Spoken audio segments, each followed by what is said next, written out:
Welcome back to Blood, Guts, and Social Commentary. Today is part 2 of our look at melt movies. Moving on to 1993 with Body Melt. Residents of the peaceful Pebbles Court, Holmesville, are being used unknowingly as test experiments for a new body drug that causes rapid body decomposition, melting skin, etc., and painful death. This one, like a lot of the past entries, is incredibly upfront about what it is. It establishes right at the beginning they're marketing this as a health craze. It's a spoof on health spas because we're coming right out of the 80s with the big health craze and everybody being super into bodybuilding and being very, very fit. Like the stuff, it had a lot of corporate espionage and a lot of stuff about human testing. There's even a guy that chugs dish soap after reading the ingredients. I kind of found as a silly kind of joke on, there are people that read ingredients and there's kind of this old misnomer of don't buy products with ingredients you can't pronounce. And while there is some validity in that of just be aware of what you're putting in your body.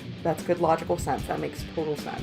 But then there's the joke of the hydrogen monoxide and that massive troll going around, which is just water. That's all it is. That's all the hydrogen monoxide is water. So you can use these really large clinical terms for things that are very, very simple. So it's not always the best gauge of I can't pronounce that so I shouldn't put it in my body. You can't always tell everything from just one simple list. It's more about consumer education because that's where you get things like should the same thing be in your bleach as in your orange juice, and the joke is both of them have water in them. Because this movie was a lot more humorous about it. It's still a horror film, but it's much more comedic. It's an Australian film, and from my understanding, starred a lot of Australian soap opera actors. If somebody wants to chime in on that from the region, please feel free, because I'm never 100% sure with certain areas. So there were apparently a lot of in-jokes about that I didn't get. It did take this very humorous stance on things and was a lot more willing to joke about the melting and all these things. Like, they kept talking about the phases, and they always said that it was hallucinogenic, glandular, and they never specified what the third phase was. But our guess is melting, because everybody had hallucinations and then their glands did this weird bubble thing and then they melted.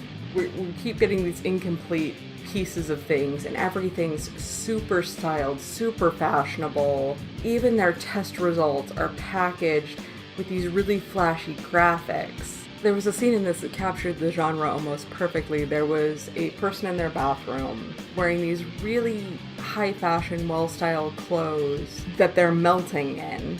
So you're just kind of seeing their body melting away, and these high-styled clothes still existing around them. And they slip on what part of their body has already melted, hitting their head on this really modern high-end resort decor in a bathroom. So they're surrounded by all this really nice, really modern high-end stuff, but it didn't change anything about the deterioration of their body just because they put this crap in it that had made them melt. Didn't change anything about their own mortality. Which it's safe to say, since they're at a resort and trying to get in better shape, and I'm not saying you shouldn't care about your body. You should worry about what you put into it. You should worry about what you do, obviously. But they're at this resort trying to do all of these things to be better, and it didn't really change much at the end, because at the end, you can't stave off dying, which it's clear that they thought they could. If you just throw enough money on it, eventually you'll become immortal, and that's not quite right. You do things to make yourself healthy to live longer. You don't do things to make yourself healthy to live forever. That's the difference.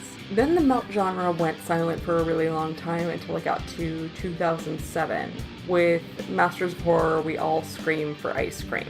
Years ago, some children pull a disastrous prank on a neighborhood ice cream delivery man that got him killed. But now they've become adults with families of their own. The last thing anyone expected was for that man to come back in the form of a vengeful, bloodthirsty spirit.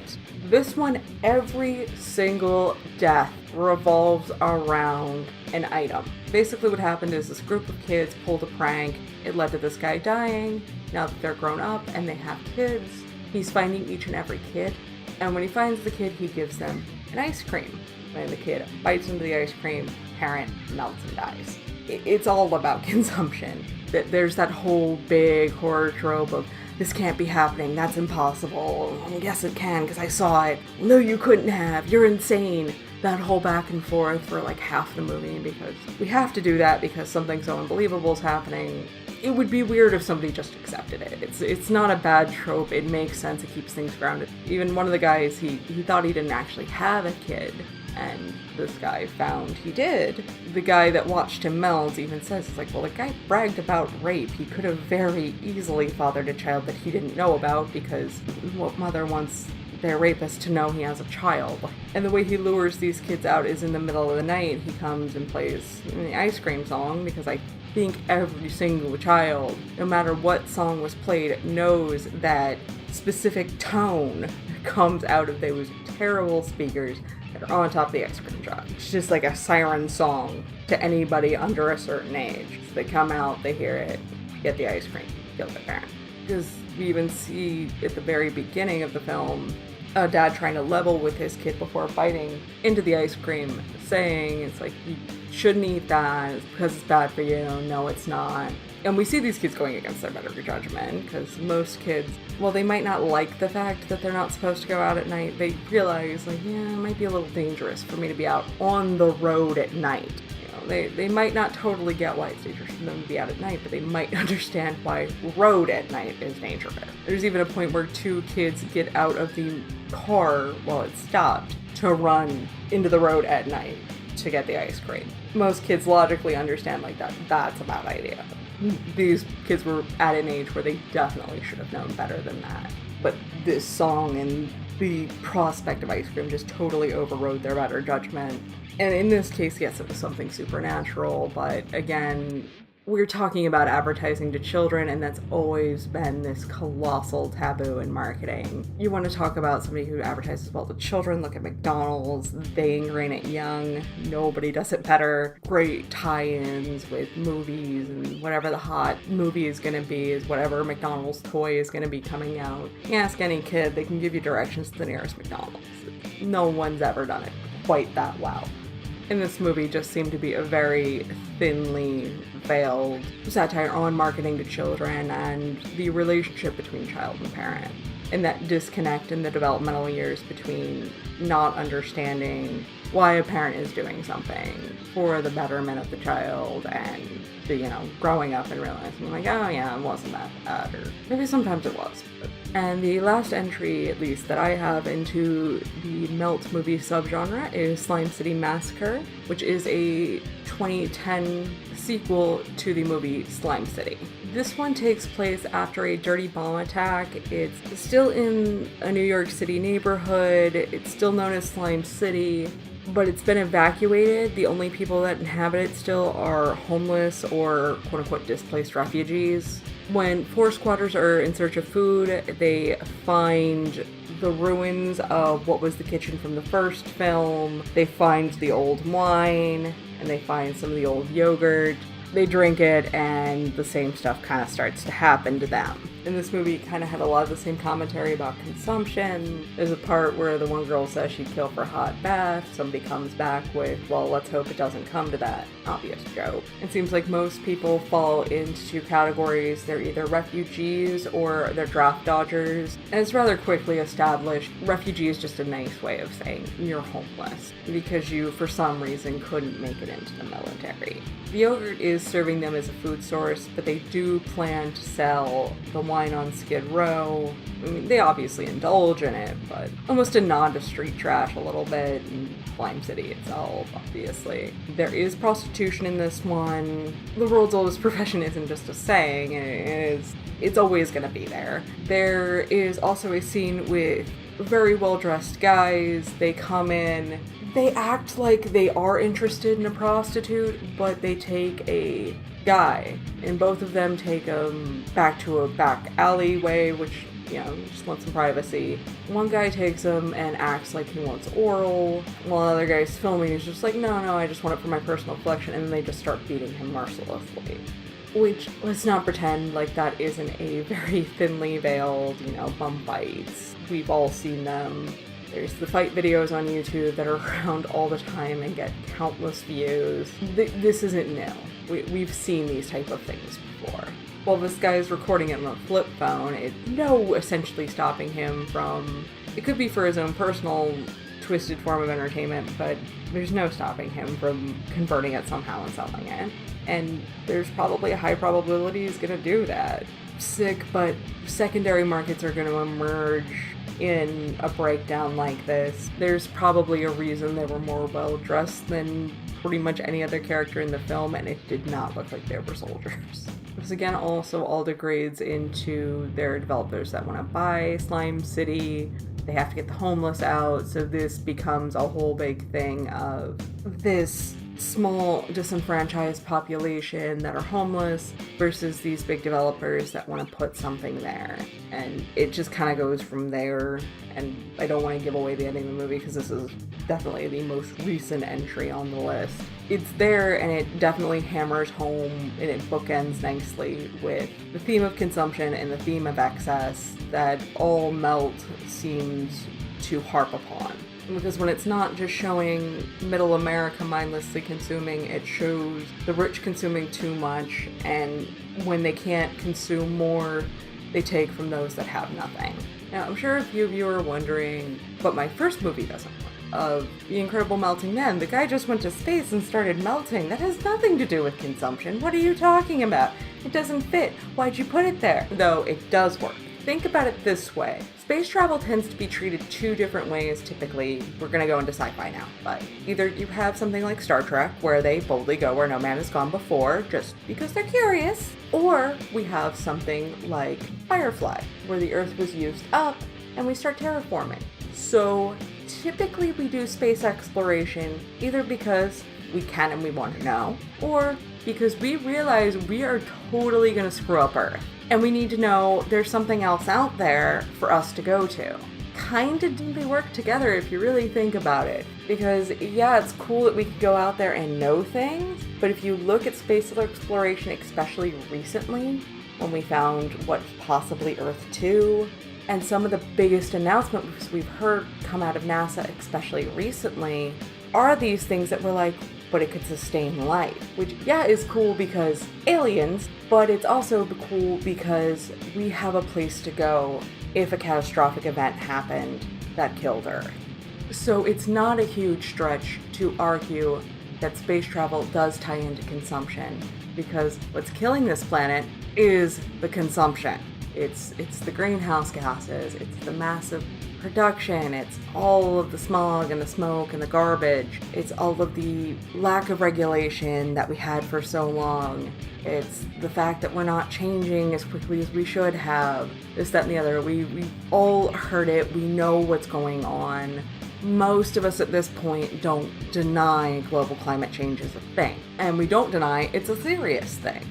So knowing we can go somewhere else and that consumption is what's killing where we're at currently.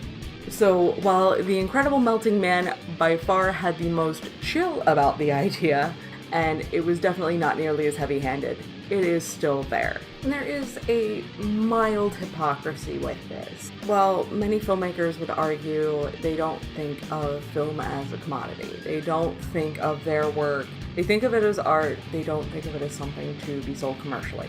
The thing is, these were all films that were commercially produced and were sold as a commodity. Whether it was buying a ticket to see them in a theater, buying them on VHS, digital, DVD, Blu-ray, whatever. The issue these films all seem to take with consumption seems to be twofold. We either have something like Body Melt, where it's a lack of education. These people look like doctors, so I'm gonna take the thing and assume it's okay. And just assuming it's alright because somebody told you it's alright. Not doing your research, not looking into things. Or it's something that's just mindless, like the stuff where we're consuming to excess. Again, yeah, stuff had some poor education because nobody really knew it was in it, but they were consuming way more than they needed to.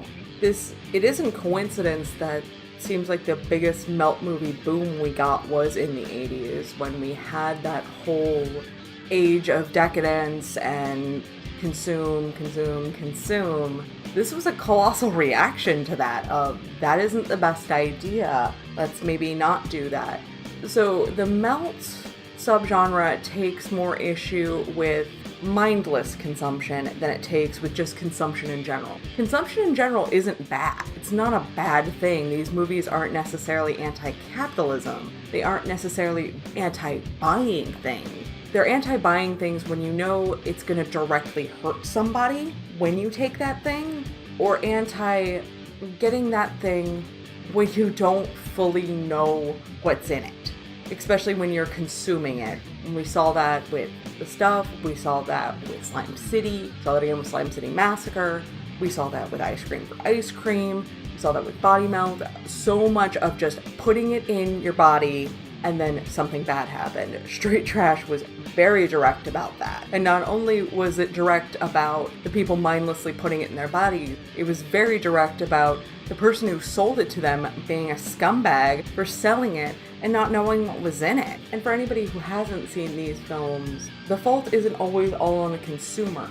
It puts it just as much on the manufacturers going, how in the world do you sleep at night producing a product that you didn't realize hurt your customers? How did you not test it to know if it would hurt your customers and put it on the market? So while yes, customers should educate themselves and know what they're putting in their body, manufacturers shouldn't be allowed to put like something that's just totally out there and give it to kids. And because definitely with The Stuff, I mean, it's a dessert. Kids love dessert. Well, as kids, if they could have dessert for dinner, they would. And it was mostly marketed towards children if you looked at most of their ad campaigns. But everybody who fell victim to this like mind control aspect of it, and that's how it somehow got past the FDA and somehow got past this, that, and the other. And the problem is things like this have happened. We are seeing an influx. People keep wondering why we're having so many kids allergic to peanuts. It's because repeat exposure. When, let's say we had a kid that might have had a mild peanut allergy. The problem is mild allergies can turn into very severe allergies very quickly with repeated exposure. It's because that kid that might have had a mild allergy to begin with ate things that just were chocked so full of peanuts that the repeated exposure turned a mild allergy into severe allergy. We're seeing the same thing now happening with soy. Probably soon after that it's going to be whey, because we just keep cramming it full and we keep finding these cheap methods to chock things full of it, and it's not. And while I understand and it's great that we're finding these cheaper ways of production, I'm all about that, but it's more what are the long-term effects of this, and that's why we're seeing so many more allergies cropping up, because it's so hard to avoid certain things in your food. At one point, we tried to switch to keeping soy out of our diet, and it's damn near impossible. I have an allergy to onions, and it's very hard for us to find food. So this is why we're seeing a massive spike also in people growing their own food, because that's the only way they can trust what they're getting is what they're getting. And I'm not trying to go on a big pseudoscience rant about, well, you can't trust anyone, you've got to do your own stuff because the government and chemtrails are going to turn you homo-gay. No, it's not what I'm saying at all. What I'm saying is be careful, know what things are. Just think about things, take an extra minute. Have an idea of what the long-term effects are of things before you consume them. At the end of the day, what you put in your body and in your mouth is your choice. No objection to that. Your call on what you and your family do. Whatever decision is right for you, all I'm saying is be mindful. And I think that is all these films are trying to say, is just be mindful, be aware. People are full of shit, and they will market and repackage things every which way they can. That's why so many of these films end with a rebranding of whatever product or a stumbling upon of whatever product made so many people sick. And then people start consuming it again. It just becomes this vicious cycle because nobody disposed of it properly, because why the hell would they? Not only does it make for a good sequel or a good end because you don't know what happened, but it also does speak to the whole we can't ever really let anything go. And does anything ever really disappear once it's made? This concludes our look at Melt movies. Have you made up your mind? Do you think this is scathing social commentary about consumption, mindless or not? Do you think I'm way off base here and a cigar is just a cigar? Or do you think something completely different? Please let me know in the comments section. And as always, if you like what you're hearing, please hit like, comment, subscribe. If you don't like what you're hearing, please let me know. I can change. Thank you for listening.